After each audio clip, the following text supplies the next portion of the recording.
Boa noite. Estamos começando mais um Roda Viva pela TV Cultura de São Paulo. Este programa também é transmitido pela Rádio Cultura AM e pelas TVs educativas do Piauí, Ceará, Bahia, Porto Alegre e TV Cultura de Curitiba. É ainda retransmitido pelas TVs educativas do Mato Grosso do Sul, Minas Gerais e Espírito Santo. O convidado do Roda Viva desta noite é o cantor e compositor Paulinho da Viola. Para entrevistar Paulinho da Viola, nós convidamos os seguintes jornalistas: Luiz Antônio Giron, do Caderno 2 de O Estado de São Paulo; Diana Aragão, crítica de música do jornal O Globo; José Antônio Rodrigues, jornalista da sucursal de São Paulo do Jornal do Brasil; Maria Amélia Rocha Lopes, do Jornal da Tarde e apresentadora do programa Metrópolis, da TV Cultura; Carlos Calado, repórter da Folha de São Paulo; Itamar Assunção, músico; Edmar Pereira, jornalista do Jornal da Tarde; e Tarek de Souza, crítico de música do Jornal do Brasil. Hoje, excepcionalmente, não será possível atender telefonemas dos telespectadores, porque o programa está sendo gravado. Paulo César Batista de Faria, o Paulinho da Viola, nasceu no bairro de Botafogo, no Rio de Janeiro, há 46 anos. Desde a década de 60, é considerado um dos maiores compositores da nossa música popular. Apesar disso, Paulinho ficou sem gravar um disco durante 5 anos. Finalmente, cedeu aos apelos da crítica e do público e está lançando o 16º disco de sua carreira, chamado Eu Canto Samba. Paulinho, por que esses 5 anos sem gravar um disco? O que aconteceu? Bem, muita coisa aconteceu nesse período, né?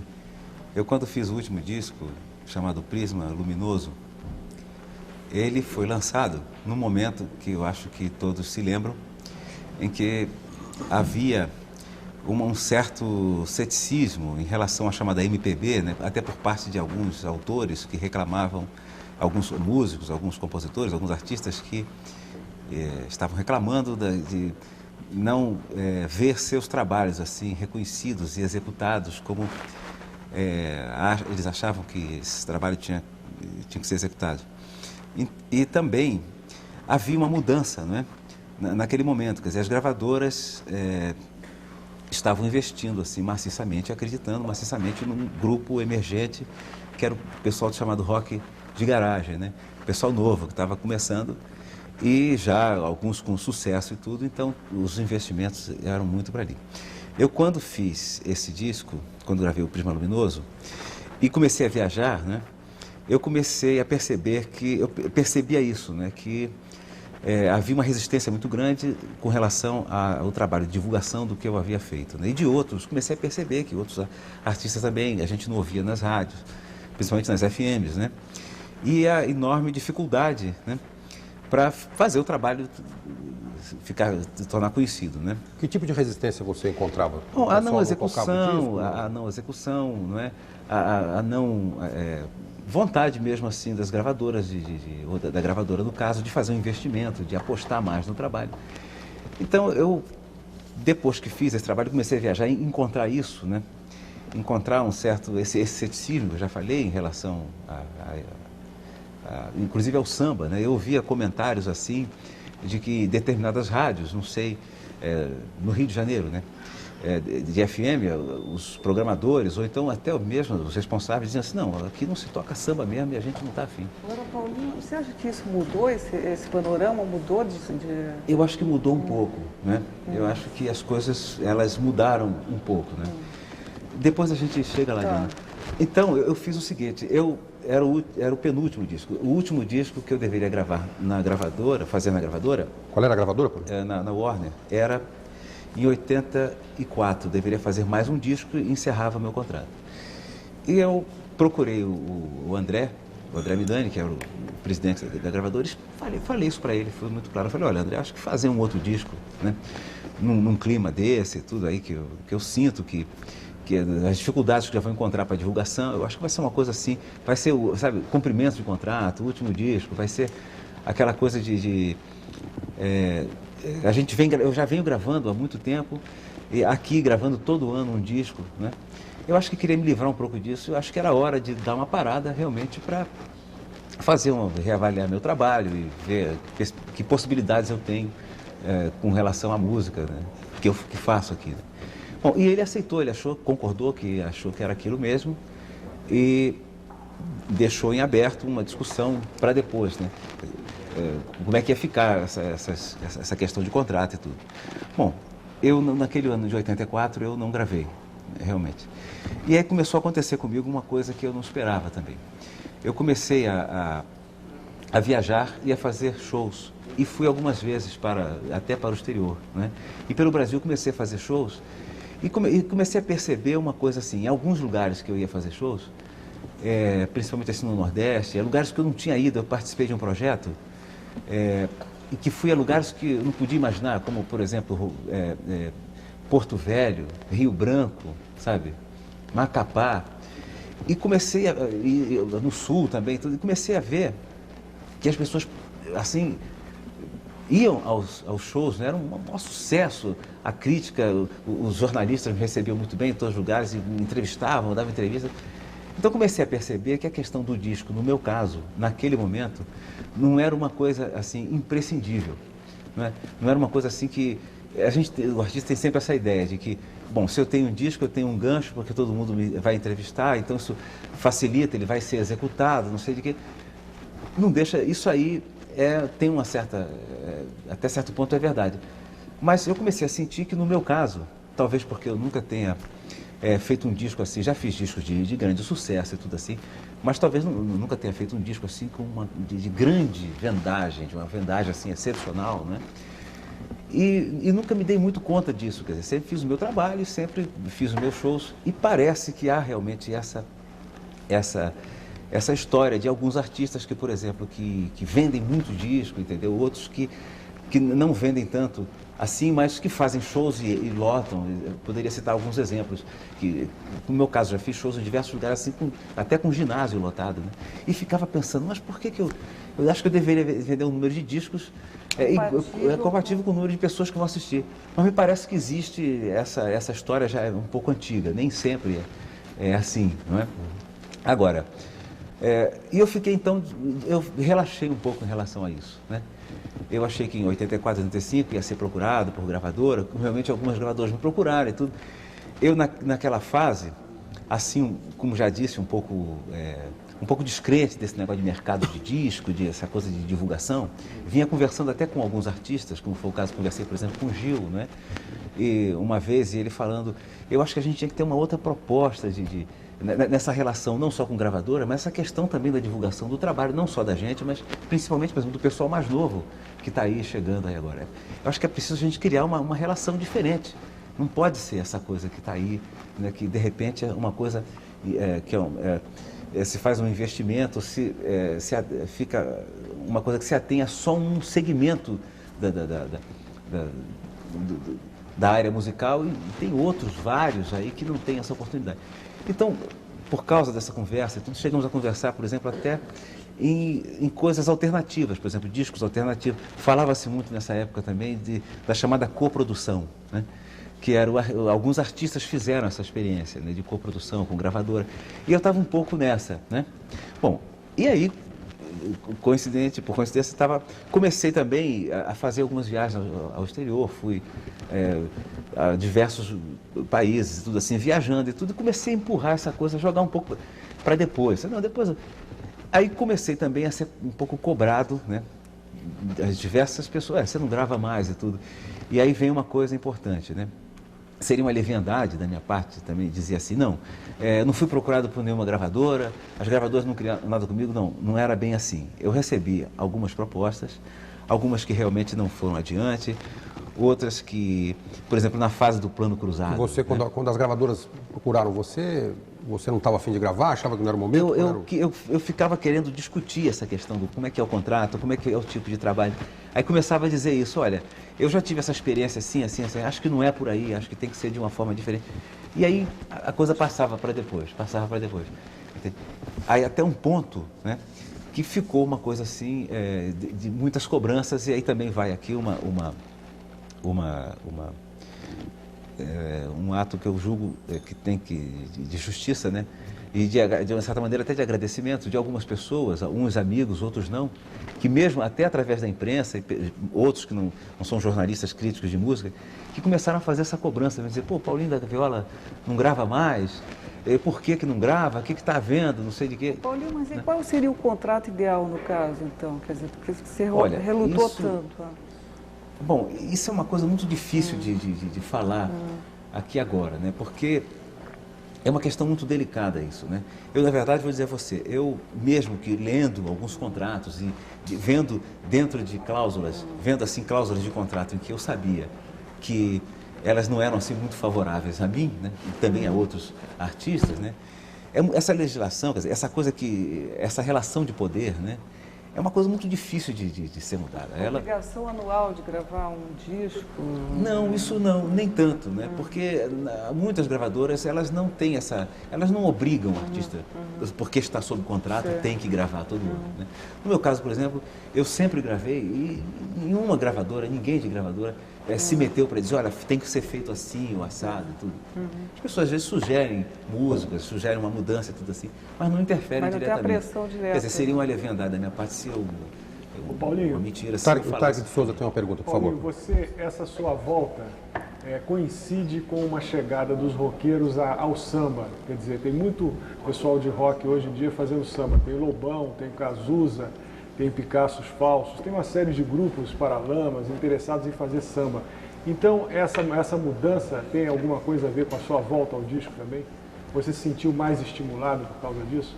Porque você disse que se retirou exatamente quando havia uma pressão do rock. E você voltou quando essa pressão modificou. Quer dizer, houve uma mudança dentro do rock. Houve essa pressão, assim, no sentido...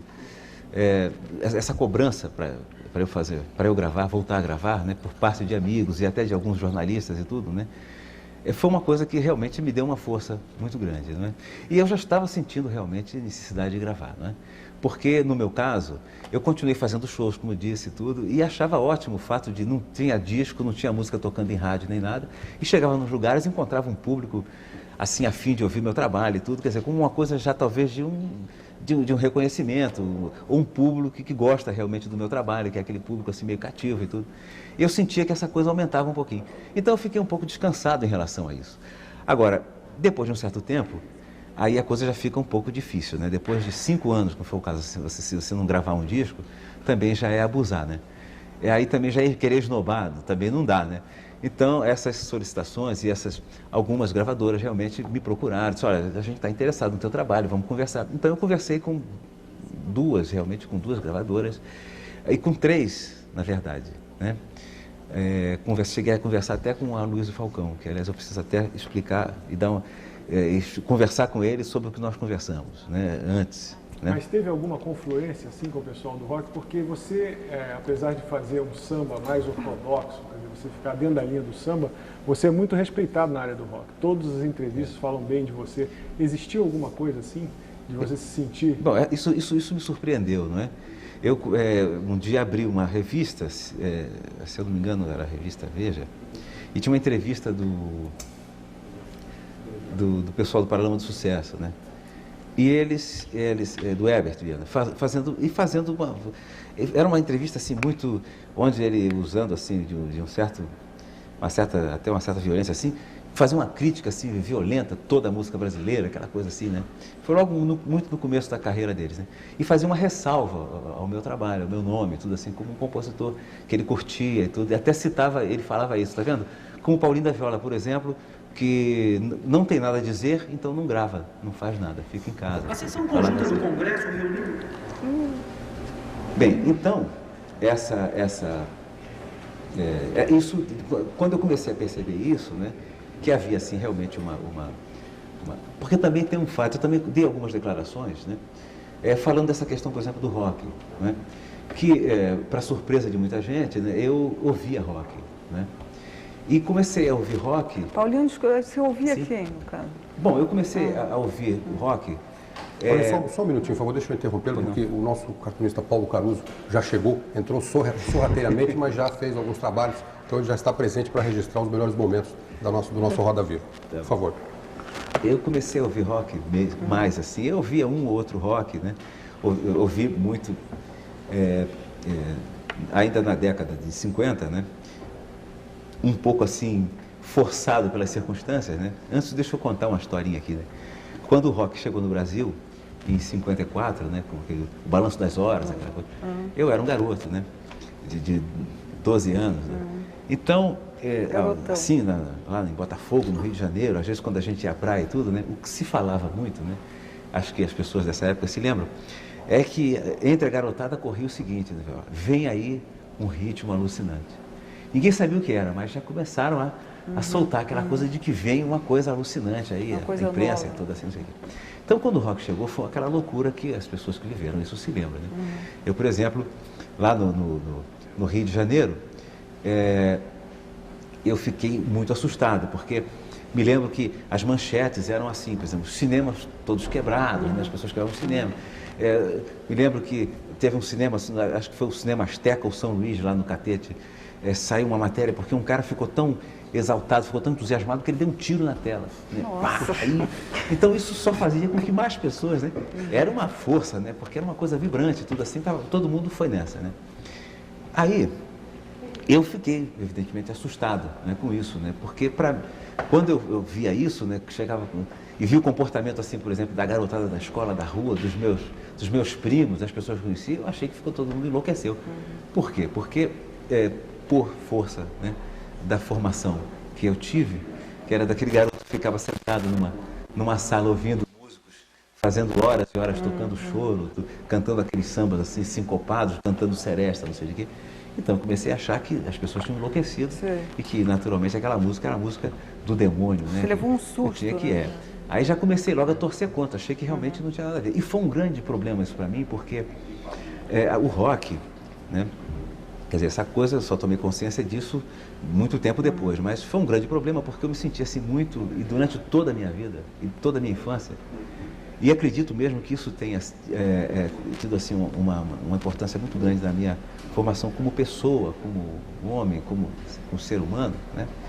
Eu me sentia assim muito isolado, muito fora de tudo, né? Porque era uma coisa tão forte que todos os bares, todas as festas, você só ouvia rock, né? Aquelas músicas dos bailes antigos, que até então, que era o bolero, o samba, o forró, essa coisa essa coisa sumiu, né? Desaparecia, né? O pessoal mais jovem só ouvia rock, né? Elvis Presley, Little Richard. Bom, então, eu ouvia, mas era uma coisa assim distante, né? Era uma coisa para mim difícil de assimilar e difícil de aceitar. Entendeu? Mas aí você acabou gostando? Bom, isso já foi uma coisa depois, né? Quando apareceu o aparecimento, por exemplo, assim, depois o rock teve uma outra fase, tudo assim, aí veio mais o lance do pop também, e depois vem, quer dizer, e na música brasileira, alguns movimentos muito importantes também, quer dizer, ocorreram, né? Como o caso, por exemplo, da Bossa Nova, né? E depois do tropicalismo, e entre essa, toda uma geração da qual, de uma certa maneira, eu faço parte, que apareceu ali também, né? Nos festivais de 65, 66. Então, isso tudo também já... quer dizer, aí tem o fenômeno dos Beatles, né? Que foi uma coisa avassaladora. E aí, isso eu ouvi muito também, né? Quer dizer, aí já ouvi com outro espírito, com outro, sabe... Com uma outra disposição muito grande. E a partir daí, por exemplo, foi a partir, inclusive, de uma certa convivência, assim, por exemplo, com o Luiz Carlos Maciel, que a gente ouvia muito jazz, né? Que eu comecei, por exemplo, ele mostrou algumas coisas de blues e tudo assim, do B.B. King e tudo, então comecei a me interessar por isso, comecei a ouvir, aí comecei a ouvir mais os Beatles, naquela época, os Rolling Stones e tudo assim, aí Paulinho, ouvindo alguns grupos. o jazz foi a ponte para conhecedor assim, né? Deixa eu só rock, aproveitar né? um gancho aqui que você falou da história do tiro, nessa questão do rock e do tiro na tela. Eu me lembrei do seguinte, a gente entrevistou há poucos dias a dona Ivone Lara, no Metrópolis. Aí eu falei para ela, por que não tem mais mulher fazendo samba enredo? Por que as mulheres não estão mais lá? Por que a senhora não está mais lá? Aí ela me respondeu o seguinte, eu sou louca, não estou afim de tomar um tiro. Aí, por que o samba está assim, na base do tiro, Paulinho? O que acontece? Falando nisso também, porque a gente está em pleno carnaval, né? Então aproveitar esse gancho. Eu queria acrescentar uma coisa aí, Paulinho. Esse período que você ficou sem gravar, você ficou fazendo shows, coincide com um período que o pagode, o chamado samba da malandragem, cresceu muito, pelo menos num certo nível da população. Eu conheço muita gente que solta o samba de malandro, eles querem o samba de malandro, que fala a linguagem deles, etc. E, de certa forma, a música sertaneja também evoluiu aí durante um bom período e ganhou público. Você não acha que é um problema de adequação na linguagem, o povo que está se mexendo? Porque o pagode, ele abre história, todo, né? Essa história, quer dizer, essa pergunta que ela fez, essa pergunta, e sem antes eu ter até concluído a pergunta que ele fez a respeito do rock e tudo, né? Que depois eu passei, só vou concluir rapidamente a questão do rock, depois eu respondo. Você vai pro tiro e pro pagode. Quer dizer, aí eu comecei a me preocupar com algumas questões, quer dizer, não só ligadas à música, não é? Mas também a vida mesmo, né? Que eu acho que aí já é uma questão um pouco diferente, né? Quer dizer, aí já passa também da convivência com outras pessoas, com outros artistas ou outras pessoas que transitam em outras áreas, que têm outro tipo de atividade e tudo. Então comecei também a tentar alargar essa consciência e dar mais atenção a outras coisas. Hoje, por exemplo, para você ter uma ideia, eu ouço até música clássica. Entende? Que eu não ouvia, quer dizer, ouvia uma outra coisa assim, hoje não, não é nem como um exercício para resgatar uma coisa, é com o maior prazer mesmo, entende? Volto a dizer, eu acho que tem um conhecimento assim, um nível de informação maior com relação, por exemplo, ao choro, ao samba, que são coisas do meu universo, mas assim, de todo dia e tudo, né? E do meu trabalho também. Mas eu comecei a ouvir outras coisas, entendeu? Eu comecei a ouvir tudo, né? E aí explica de uma certa maneira algumas declarações também que eu dei, tá, a respeito da minha visão, da minha posição em relação ao rock. Por exemplo, quando teve o tropicalismo, né, todos se lembram aqui que havia uma corrente muito forte, né, que começou logo a torcer contra, né? E eu sei que em algumas declarações naquela época, né, eu fui um pouco cobrado sobre isso até para me posicionar. Por que eu fazia declarações, às vezes, defendendo Gil e Caetano, até de coisas que eu não tinha compreendido muito bem naquela época, né? E eu me lembro que eu disse, olha, não, nada disso eu conheço, quer dizer, há coisas que eu não estou nem compreendendo direito aí, né? Eu me lembro que, eu acho que até de uma certa maneira, vi esse negócio nascer, porque eu morava no Solar Santa Terezinha, lá no Rio, morava com Abel Silva, né? E em frente morava Caetano e Duda. E algumas vezes Caetano entrou lá no quarto da gente com violão, e mostrava uma outra canção, assim, uma letra, uma coisa que ficou muito forte, né? Eu ver você cantando Sinal Fechado no Divino Maravilhoso dele. Pois é, e ele chegou assim e começou a cantar uma canção que no final dizia, uma letra que dizia assim, a lua oval da Écio ilumina os corações enamorados do Brasil, era um negócio assim, né? Aí eu ficava olhando para a cara do Abel ficava olhando para a minha cara, e o próprio Caetano ficava olhando para a cara da gente para ver a reação, e não tinha reação, ficava todo mundo assim, o que é isso? Até isso eu acompanhei. Então, quer dizer, de uma certa maneira, quer dizer, houve sempre essa predisposição no sentido de estar, pelo menos, que é uma coisa que hoje está muito forte na minha vida, que é a questão do outro mesmo, né?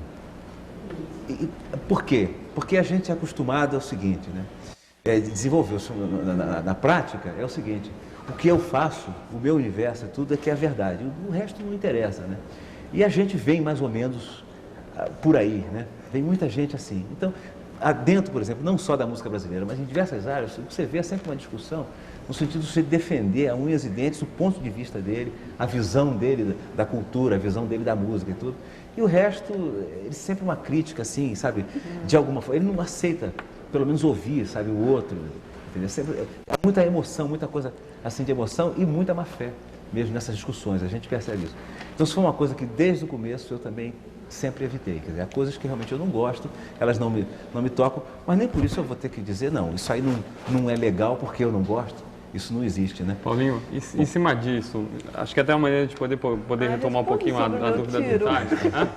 Não, mas acho que tem ligação com isso também. Você falou da questão do outro, da sua relação em relação ao outro. Então, eu queria te perguntar se você já pensou, se já parou para pensar, o que esses outros, o Herbert, o Arrigo Barnabé, que você já gravou junto, o Arthur Lindsay, que é um pernambucano radicado nos Estados Unidos, que ele gravou uma música tua agora. O que você acha que esse pessoal, ligado ao rock, ou ligado até à música de vanguarda, mais no caso do Arrigo, o que eles veem na tua música? O que é esse outro para eles? Bom, para mim fica muito difícil, eu já pensei nisso, né? Porque, como eu disse, eu me surpreendi um dia que disseram que um grupo pop havia gravado uma música mesmo. Como é que é isso, né? Eu não tenho a menor ideia, eu quero ouvir, né? E deve ser uma coisa diferente, deve ser uma coisa interessante. Devo dizer que eu achei lindo, eu achei muito bonito, entende? E não tinha a menor preocupação quando comecei, não fiquei surpreso em saber se havia algum tipo de deturpação em relação ao que eu havia feito. Qual era justamente a por causa música e o disso. grupo, Né? Paulo? Eu não posso nem dizer isso, não podia nem dizer isso, porque aqui devo acrescentar o seguinte: eu fiz uma gravação, aliás, fiz algumas gravações ao longo do meu trabalho, né, que chamaram a atenção de alguns compositores que têm essa visão um pouco mais aberta, um pouco mais querendo avançar dentro desse processo, quer dizer, querendo incorporar coisas que não eram, do ponto de vista deles, assim, uma repetição pura e simples daquilo que já foi feito. Me parece que existe esse tipo de preocupação por parte de alguns autores mais novos, né? Eles têm uma visão e crítica, e fazem uma autocrítica assim, muito rápida. O pessoal do rock é muito rápido nesse negócio, né? Às vezes é um impasse, às vezes não faz... Mas dá para perceber que o pessoal faz uma autocrítica e fica essa guerra, essa coisa assim, e fica querendo avançar mesmo nesse processo, né? Bom, eu só quero lembrar o seguinte, que eu gravei algumas músicas que elas passaram assim, mais ou menos desapercebidas, mas não para esse pessoal. Por exemplo, eu gravei uma música em 71, 72, chamada Comprimido. Gravei uma chamada Roendo as Unhas, que tem uma célula harmônica que não tem, ela lembra a tonalidade, mas ela não tem tônica nem dominante, são 3 acordes, e é um samba. Só que a própria acentuação dele tem a repetição dos 3 acordes, quer dizer, no resultado, não é um samba tradicional. Tem trombone, tem piano elétrico, tem piano acústico e tudo, né? Porque a minha preocupação, quer dizer, com relação à forma, também é uma coisa, é toda junto, quer dizer, eu não sei separar essas coisas. Já me perguntaram, por exemplo, você fez o sinal fechado e não fez mais? Você não seguiu essa linha? Eu digo, não. Por que eu ia seguir essa linha? Que linha é essa? Eu não sei que linha é essa, me conta porque eu não sei. Então, ao longo disso, eu citei exemplos, por exemplo, eu gravei em 72, 71, ainda dirão mais, um samba que tinha um cravo e uma caixa de fósforo, entendeu? Acompanhando. Entendeu? Até para mostrar que o meu trabalho, eu procurava, dentro desse universo e tudo, ter o máximo possível de enriquecê-lo, tudo assim, o mais aberto possível, dentro daquilo que eu faço, que também eu resguardo. Eu também confesso aqui também que não tenho essa coisa assim, esse impulso de dizer não vou arrebentar com tudo que eu fiz e aí virar as coisas de cabeça para baixo. Tudo. Não, eu não vivo dando saltos assim, coisa, né? Isso já é da minha natureza, do meu comportamento, e eu tenho sido assim. Mas existem esses elementos que são pontos de referência importantes. Então eu acho que de uma certa forma responde essa pergunta que você fez. Com relação ao negócio do tiro... É o tiro, e depois... Pagode, depois o Itamar, o Edmar e o Girão, que não fizeram pergunta. O tiro é uma coisa muito... É uma outra história, né? Quer dizer, você sabe que o fenômeno das escolas de samba, ele é de uma complexidade e é uma coisa muito rápida, né? Eu peguei algumas reportagens, por exemplo, dos anos 50, da revista O Cruzeiro e tudo, e da revista O Cruzeiro, que era a revista de peso na época e tudo assim. O que dá, a matéria que saía sobre a escola de samba, era assim, no final da revista tinha uma foto pequenininha. Aliás, até você citou Dona Ivone Lara, eu por acaso guardei uma foto dela com o baiana do Império Serrano, de página inteira, que é uma coisa linda. Não tem nem o nome dela nem nada, assim, uma baiana do Império Serrano. Era né? ela. Que é uma coisa linda. Mas era assim, umas notinhas e tudo, quer dizer, não havia essa preocupação e essas implicações que tem uma escola de samba hoje. E num período relativamente curto, as escolas de samba, elas incorporaram muita coisa. E eu já, para você ver, eu já tive uma fase assim de uma visão com relação à escola de samba, onde eu era muito radical, ao lado de outros, dizer, não, aqui acho que ninguém devia entrar, entende? Não pode entrar, entendeu? Porque isso aqui é uma coisa da gente. Vem umas pessoas que a gente não sabe o que é, chegam aqui, viram isso de cabeça para baixo, tudo. Até começar a compreender que a coisa era mais complexa e o buraco era mais embaixo, né?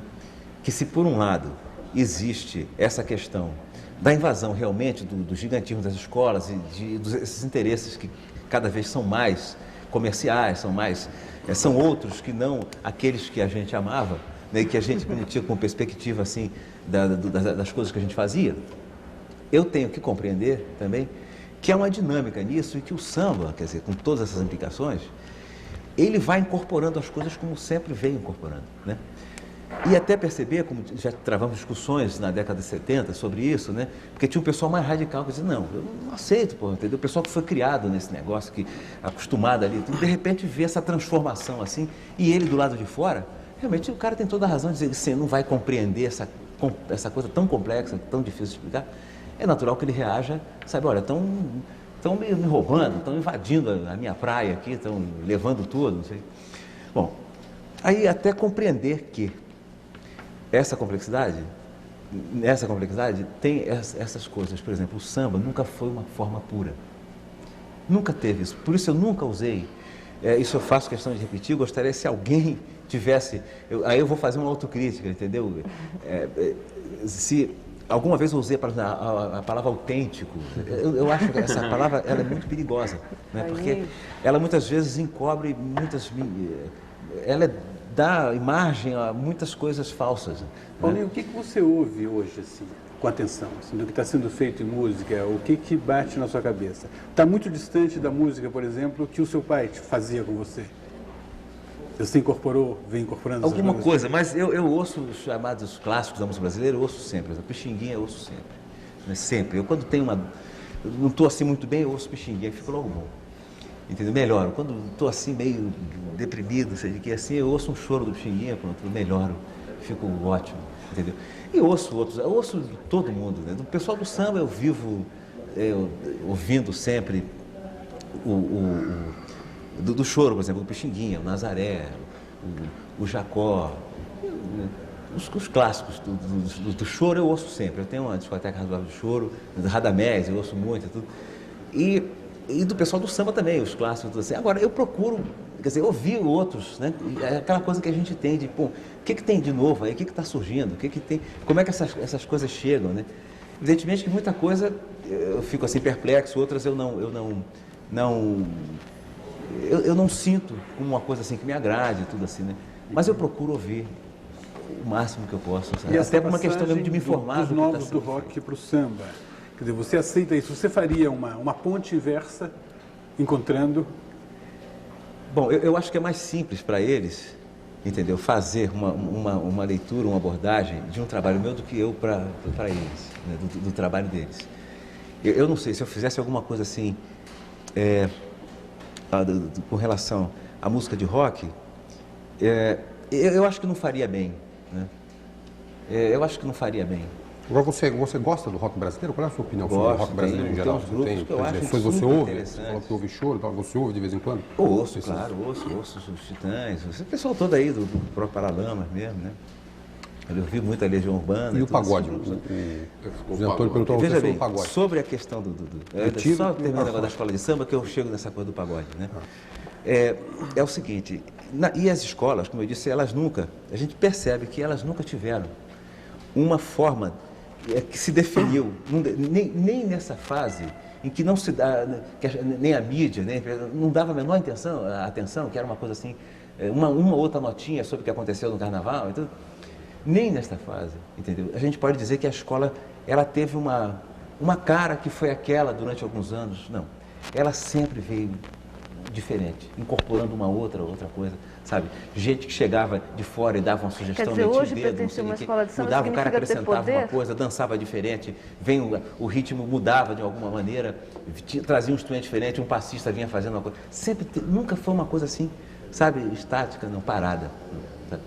Eu acredito até que por isso ela tenha sobrevivido, sabe? E tenha ganhado realmente essa dimensão. Agora, o que eu acho que precisa ser analisado com mais cuidado é o resultado disso, quer dizer. Não é só dizer, olha, a vida é assim, quer dizer, as coisas são assim, entendeu? A realidade nossa hoje é assim, quer dizer, a cultura hoje é isso mesmo, entendeu? Onde esses fatores têm que ser levados em conta e o resultado é esse mesmo. Quer dizer, que resultado é esse mesmo? Por exemplo, o turista hoje, ele compra, isso não é agora, isso já tem alguns anos, ele compra um ingresso lá na Alemanha. Ele compra passagem com o ingresso já com direito a sair numa escola de samba que ele quer, que ele pode escolher.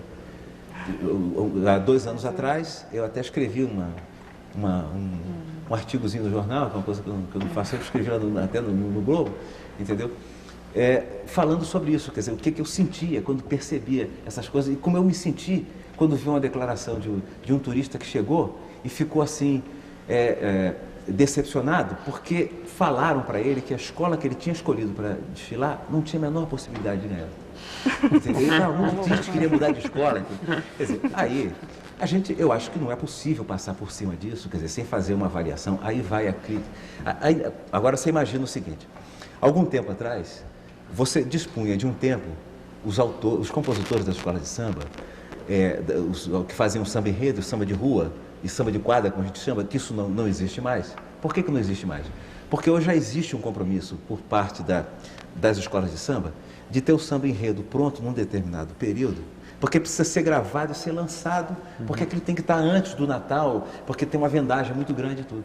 Quer dizer, a pressão é muito forte.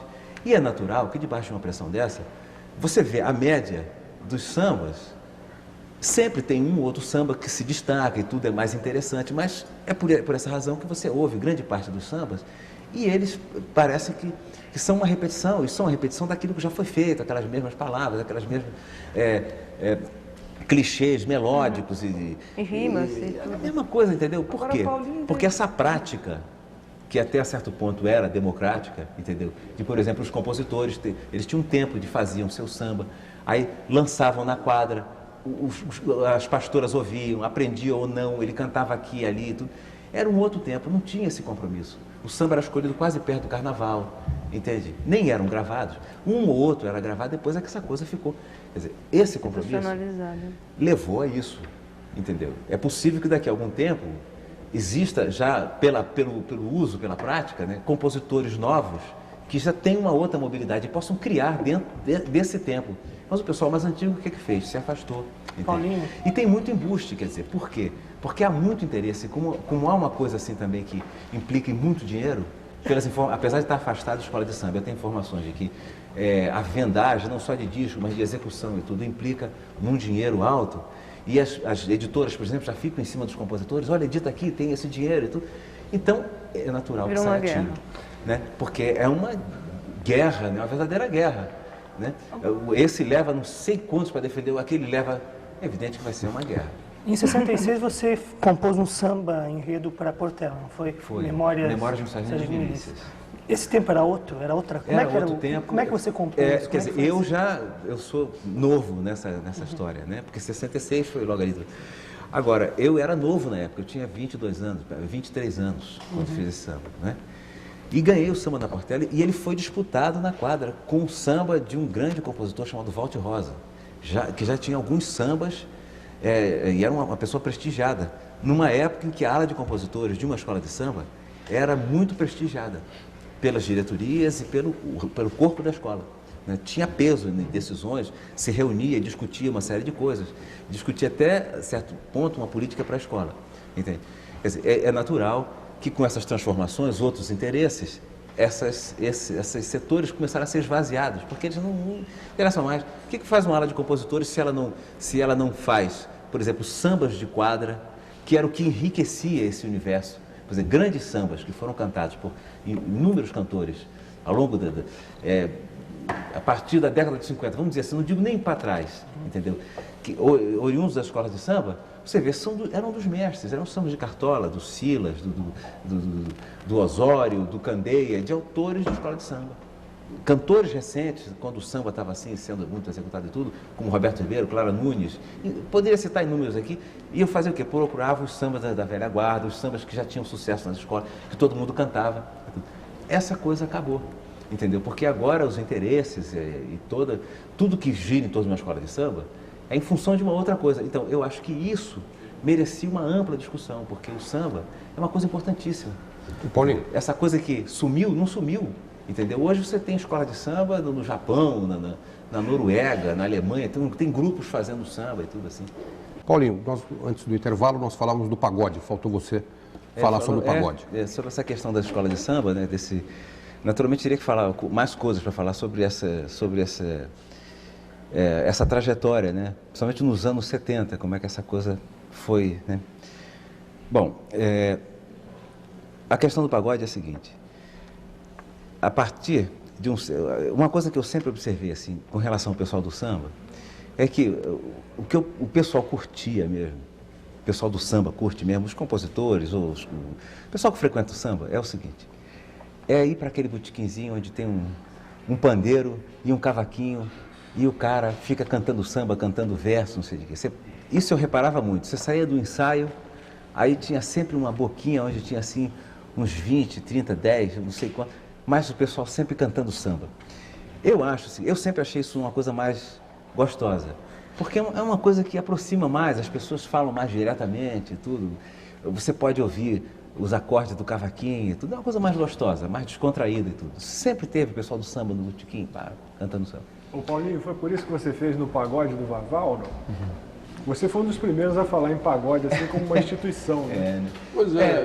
Porque esse termo pagode, dentro do samba, é uma coisa já usada há muito tempo, assim, olha, vou um pagode na casa de não sei quem, entendeu? Vou pagode é um sarau. Agora né? que virou realmente assim como um estilo de música, um tipo de samba, né, vamos dizer assim. E de uma certa maneira, eu acho que é, né? Agora, esse lance do pagode é o seguinte, na medida em que as escolas começaram a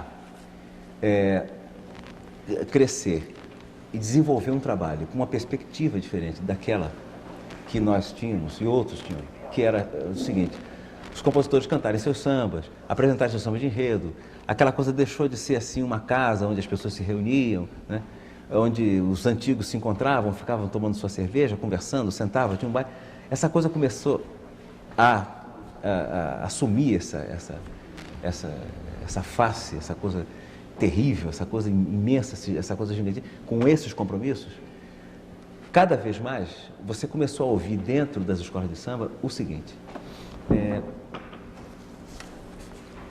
o samba enredo executado maciçamente. E cada vez menos você começou a ouvir os sambas de rua. Esse fenômeno eu acompanhei bem.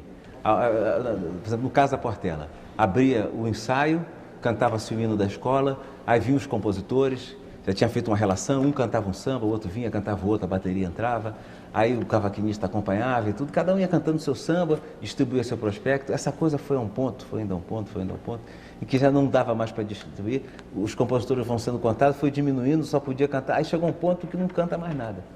Só canta o samba enredo, só canta o samba enredo.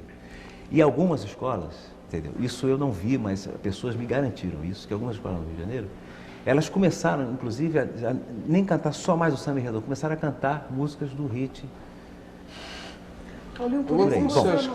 Agora veja, porque tinha que aprender o samba de qualquer maneira, porque tinha que aprender o samba. Mas era uma coisa assim massificante. Então o que faz o pessoal do samba? Bom, alguns realmente foram para suas casas, então, assim, não saíram mais. Mas a maioria não vai deixar de fazer o seu samba e o seu pagode por causa disso. Então, se aquele botequinho onde todo mundo ficava, ele começou a crescer mais. Então, eu me lembro que em alguns, quando eu ainda frequentava esse negócio de escola de samba, já tinha a DOCA, já tinha o pessoal do fundo de quintal, que já fazia às quartas-feiras a reunião deles e dizia o seguinte, olha, é nessa hora que a gente canta os pagodes da gente, o samba. Se ninguém vem, fica só a gente, é gostoso a beça. Vê se você aparece lá e tudo. Não, no sábado não, no sábado é aquela festa, né? É o bloco que faz o ensaio e tudo, não sei de quê. Mas durante a semana tinha um horário. Bom, esse horáriozinho durante a semana, onde meia dúzia se reunia, começou a crescer.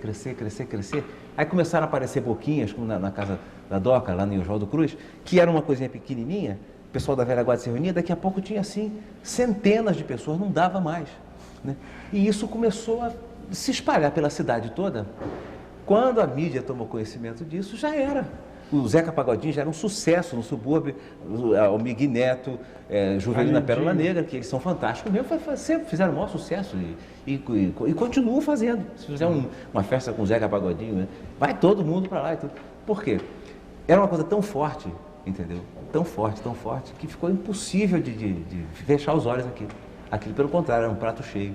Então, Paulinho, por favor, assim. O Itamar Assunção queria fazer uma pergunta para você. Você falando tudo isso, quer dizer, a maioria das perguntas você respondeu, né, durante essa ausência toda, essa falta que faz, né?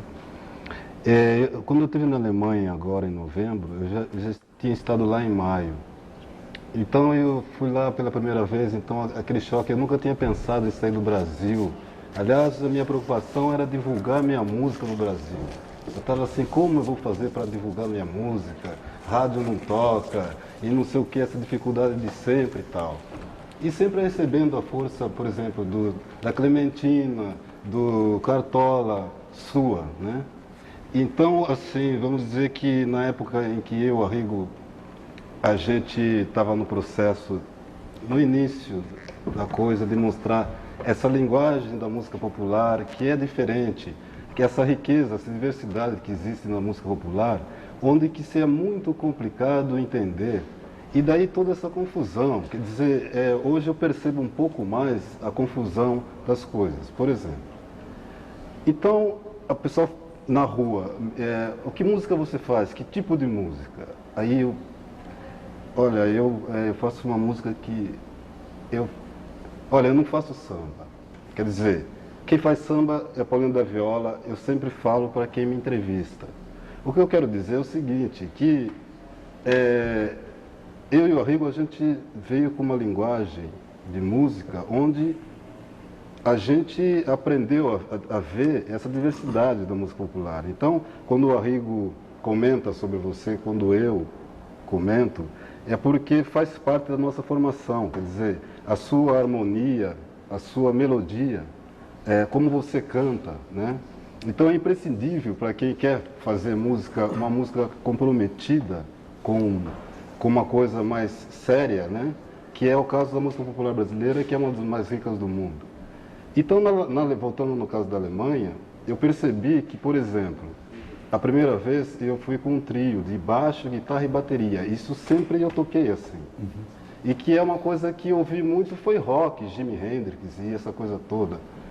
Paralelo, simultâneo a Tropicália, a isso e aquilo, né? Então, quando eu conheci o Rogério Duprat, e foi para mim uma surpresa quando ele disse, você tem um astral do Jimi Hendrix, tal. Eu falei, mas você curte? Ele, claro, tal. E aí foi o primeiro papo da gente. Eu comecei a perceber a complexidade da MPB, né?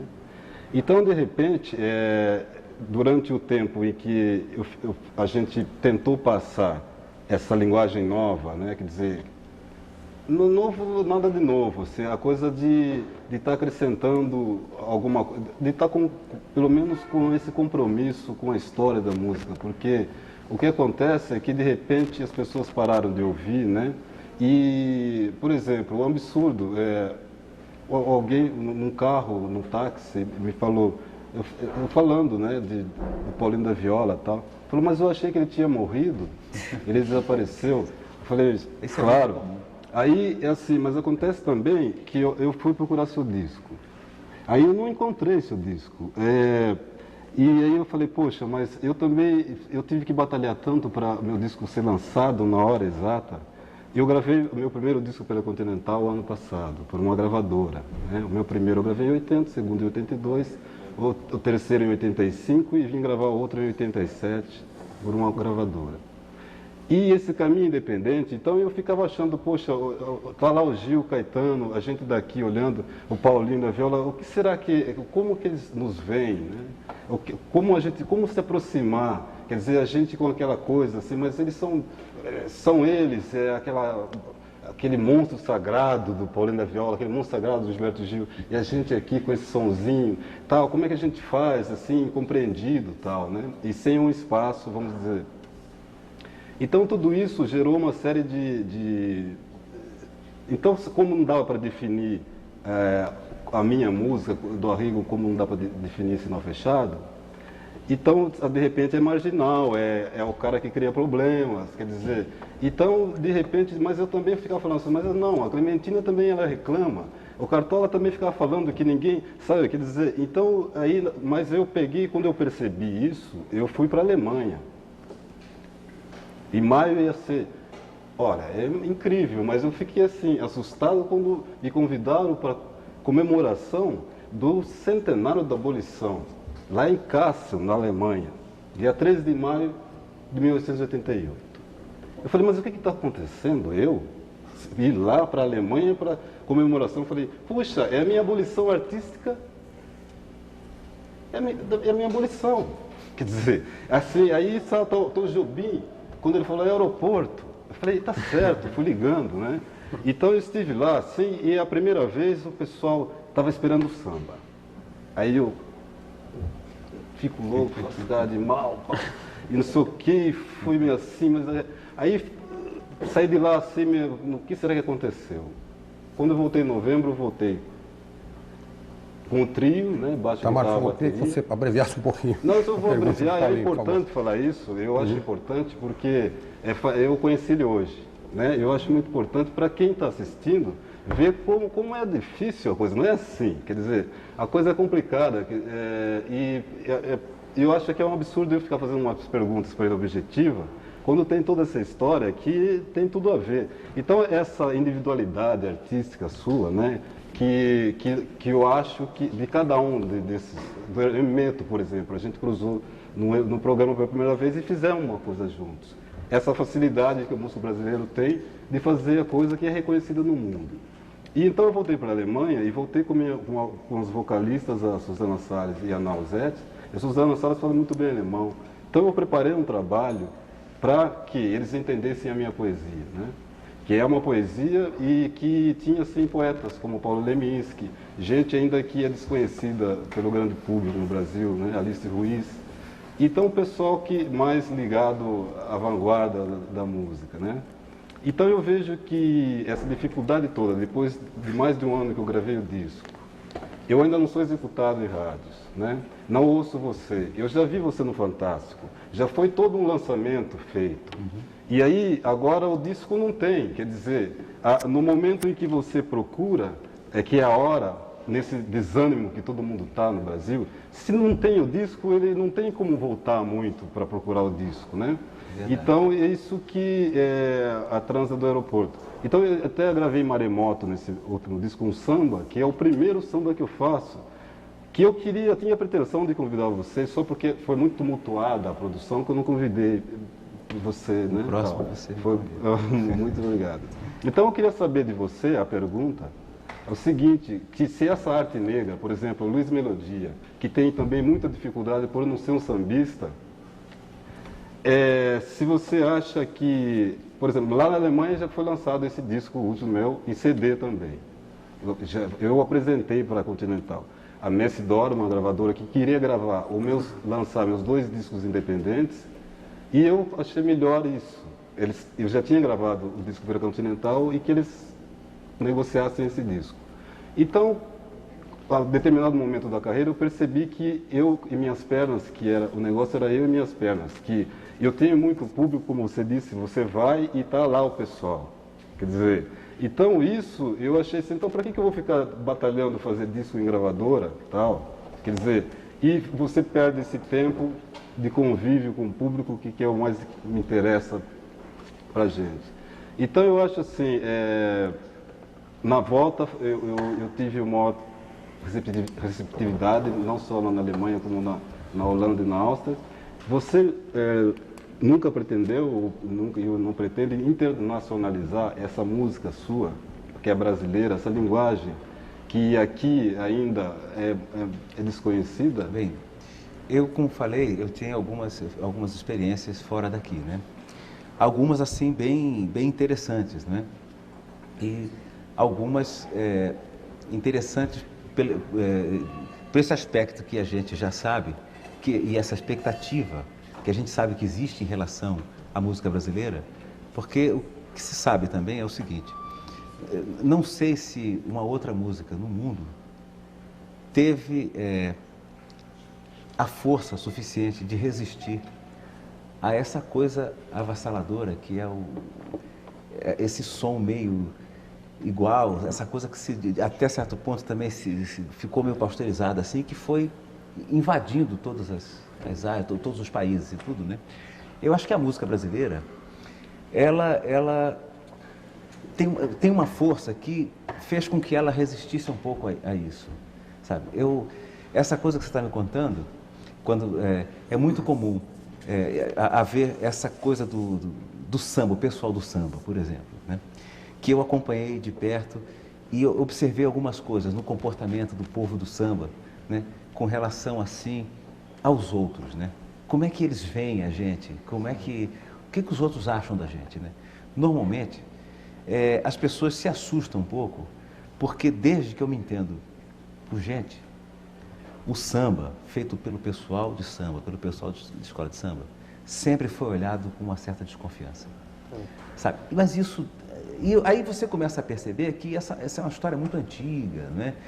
Eu identifico essa coisa sua aí, que eu esqueci de colocar em tudo que eu disse, que eles me falaram muito, os alemães, que eles ficavam impressionados com o meu sentimento, com o sentimento, assim, com o meu sentimento, de eu falar do meu lugar, da minha gente, e que isso para eles era uma coisa que eles tinham perdido, eles não sentiam isso.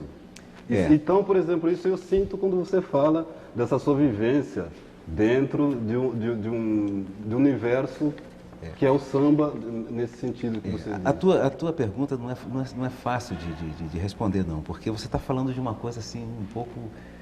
Você está falando do sentimento mais, entendeu? E esse sentimento, essa coisa que você põe, que você cria, o resultado disso, que é a coisa que pode ser experimental, que é o seu trabalho que é experimental, que é uma coisa que você, sabe, quer dar a sua contribuição, você quer acrescentar um dado que você julga novo, e muitas vezes e encontra a maior barreira. Quer dizer, isso você já deve, por experiência, né, saber que a questão do novo é uma questão muito delicada, né? Primeiro, é a definição do que é novo, né? Normalmente, o artista ele não tem muita consciência, ele supõe muitas vezes que esteja fazendo um trabalho que é uma coisa nova. E às vezes muitas vezes é uma coisa nova. Mas muitas vezes ele mesmo não tem como definir aquilo, nem teorizar sobre aquilo, né? A teoria, a conceituação, é uma coisa que vem depois, né?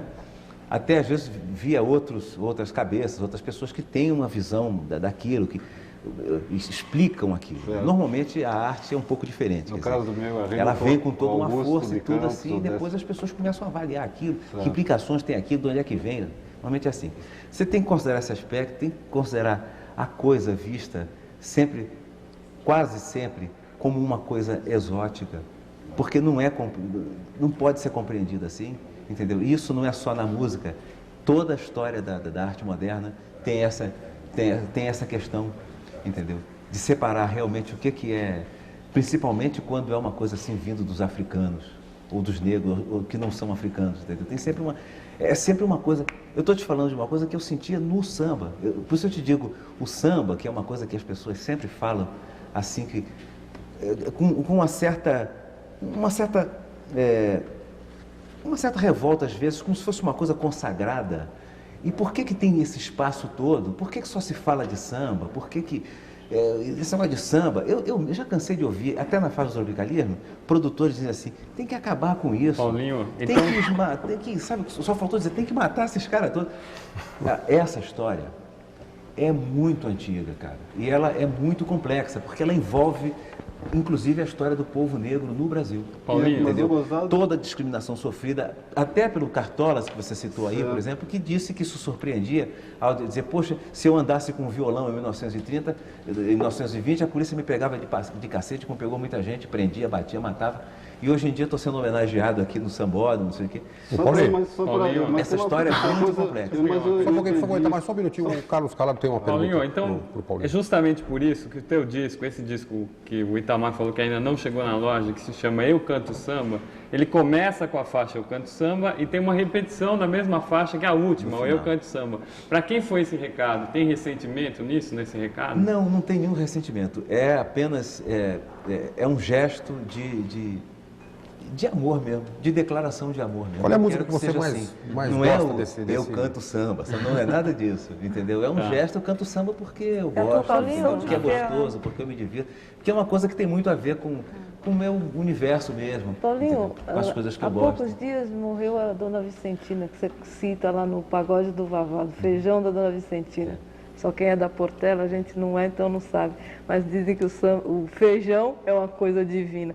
A ausência dessas pessoas, assim, como Dona Vicentina, como Clementina de Jesus, muda muito no samba, quer dizer, essa velha guarda, esse pessoal que vai indo embora. O que que com o samba na ausência dessas figuras ilustres? Na verdade, vocês estão perguntando, são coisas não simples de responder, porque envolve muita coisa.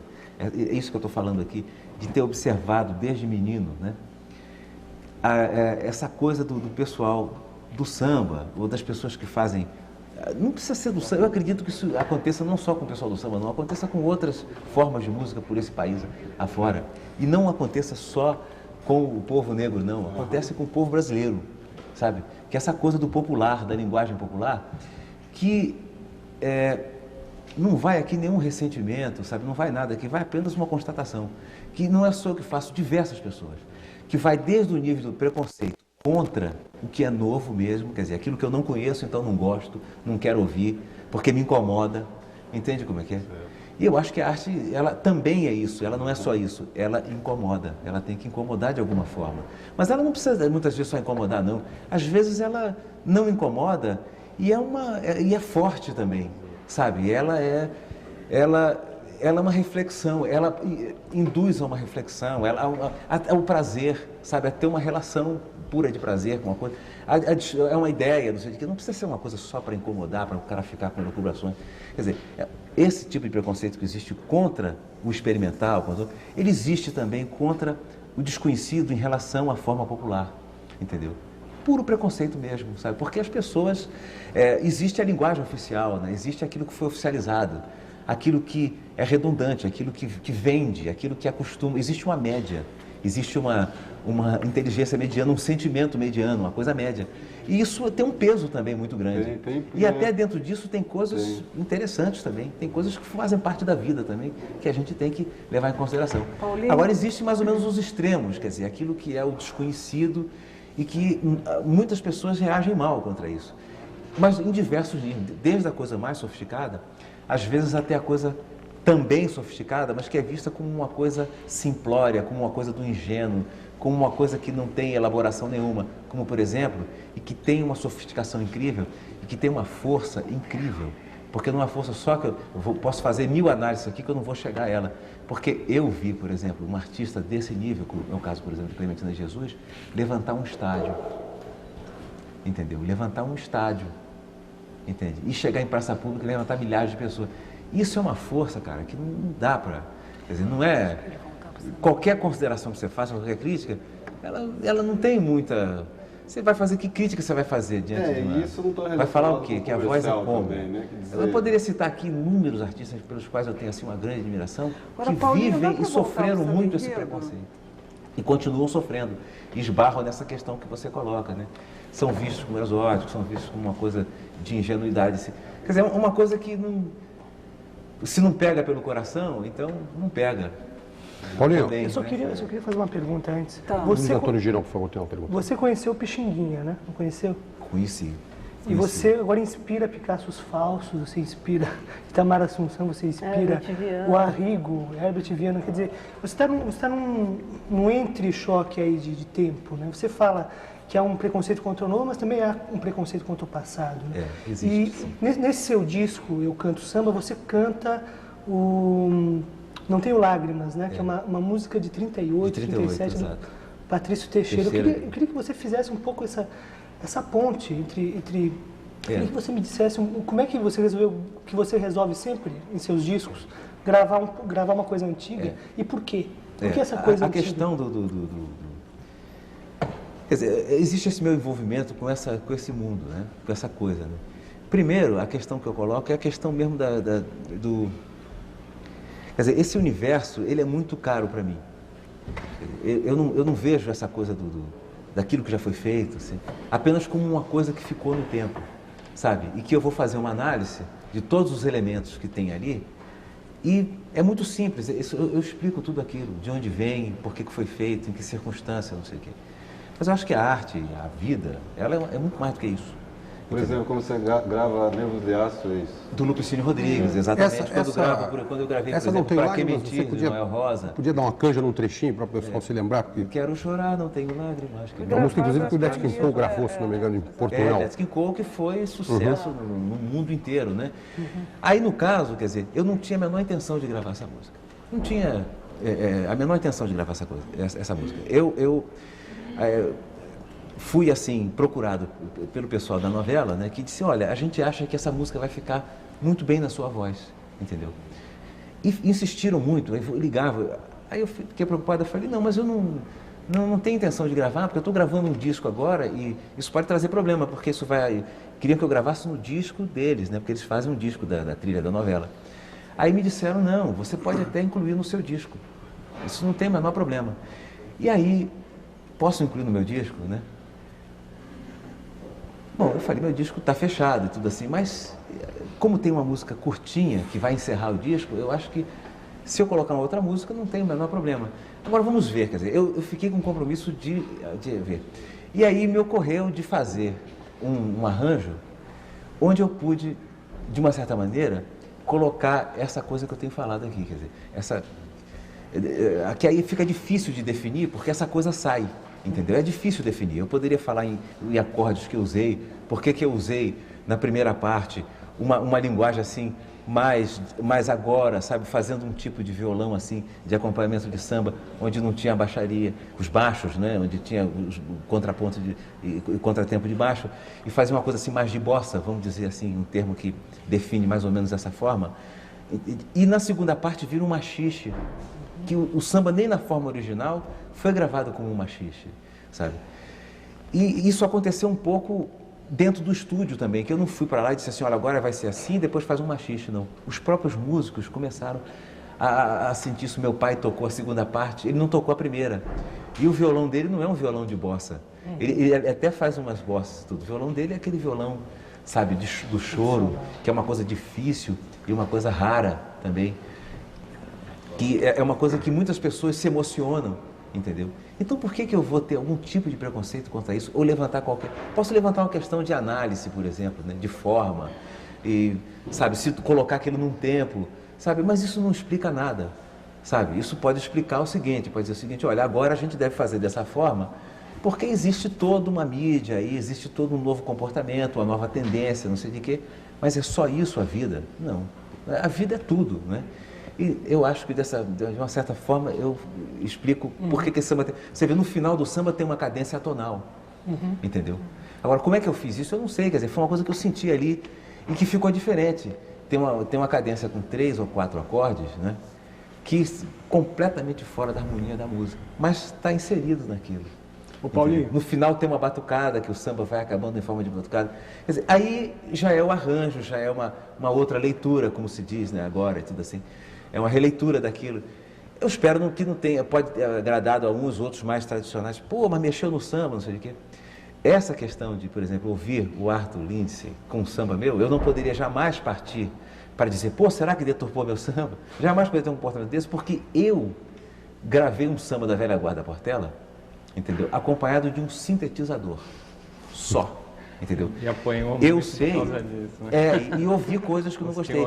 Da vida e não, o pessoal reclamou muito? Não houve esse tipo de coisa. Assim, algumas pessoas, eu acho que até o próprio autor... Qual era o samba, só para o pessoal? Qual era o... Tenho visto com esses olhos que a terra de comer, coisas que as minhas carnes... Ela com a velha guarda é uma coisa, é definitiva. Essa gravação foi feita em 70, onde eu produzi o disco, naquele momento com eles, né? Então, quando eu fiz essa outra forma, é porque achei que, dessa maneira, eu não estava deturpando nada, estava emprestando uma maneira minha de ver aquilo de uma outra forma, com uma outra dimensão, mas sentindo da mesma maneira. Estava homenageando o mesmo sentimento, uma referência. Eu acho que se eu pegasse o pessoal de violão, cavaquinho e tudo, eu ia fazer uma repetição de uma coisa que não tinha o menor sentido para mim ali. Você entende? Então isso, eu jamais poderia dizer. Eu acho até que o compositor, ele não falou nada até assim, por uma questão de elegância e por gostar muito de mim, entendeu? Seu Armando, que é uma grande figura lá da Portela. Seu Armando Santos, né? Foi presidente da velha guarda há muito tempo, foi até presidente da Portela também. Ele não deve ter sentido, ele deve ter se incomodado um pouco, né? Mas foi um gesto, ele sabe que foi um gesto de maior amor e carinho. De homenagem. É claro que foi. Tarek de Souza tem uma pergunta, por favor. Eu queria perguntar exatamente dentro do tema da velha guarda, emendando a pergunta da Maria Amélia, que ela falou da tia Vicentina. Queria saber qual é a sua relação com a velha guarda. Como é que a velha guarda funciona para você? É uma espécie de fio terra? Como é que é? Essas coisas, eu tenho alguns fios terra, né? Alguns eu já falei deles aqui, né? Mas são muitos, né? A velha guarda é uma questão assim é uma paixão, né? Mas porque eles são pessoas que apaixonam, né? Mas ao mesmo tempo eles não apaixonam só a mim, né? eles apaixonam diversas pessoas. A Vicentina mesmo que você falou, que faleceu agora e tudo, eu vi uma coisa da Vicentina aqui em São Paulo, quando fizemos uma homenagem da Semana de 22, isso dos 50 anos da Semana de 22, que foi na Fundação Getúlio Vargas. O Elifas fez uma direção junto com o Trimano, né? E o que a gente vai fazer? Os estudantes estavam a fim de fazer uma promoção. Eu falei, vamos trazer a velha guarda. Ótimo. Aí nós trouxemos a velha guarda. E a velha guarda tinha lançado aquele disco de 70, que foi um sucesso e tudo assim, mais do que a gente esperava e tudo, né? E aí, quando chegamos aqui, né, foi um sucesso, porque a estudantada nunca tinha visto aquilo, né? De repente anda um monte de crioulo de mais de 60 anos e tudo, dançando e cantando coisas que eles nunca ouviram, né? Aí foi um choque, ao mesmo tempo foi uma reação assim muito de carinho, de amor mesmo, assim, né? Uma coisa diferente, né? Não era um festival, era uma festa, né? Paulinho, então as pessoas começaram a conversar. Então sabe como é que acabou esse show? Acabou bem no espírito mesmo daquilo que a gente pretendia e tudo. Acabou com a Vicentina. Ela cantava também tudo assim, mas ela acabou no final assim. Ela entrou com a bandeja de pastéis que ela tinha feito, né? E entrou dançando, aquela figura linda, enorme, e entrou dançando com aquela bandeja. Aí neguinho invadiu o palco, começou a comer pastel. Aí acabou assim, todo mundo comendo pastel, cantando samba. Foi o final do show. Foi ótimo. Paulinho, por favor, nosso tempo já está... representa uma coisa... Nosso tempo já está se esgotando, já está em cima. O papo está agradável, está muito bom, mas nós temos que encerrar o programa. Eu agradeço a sua presença, agradeço a presença dos nossos convidados, e o Roda Viva termina por aqui e volta na próxima semana, às 9h30 da noite. Muito obrigado e uma boa noite a todos.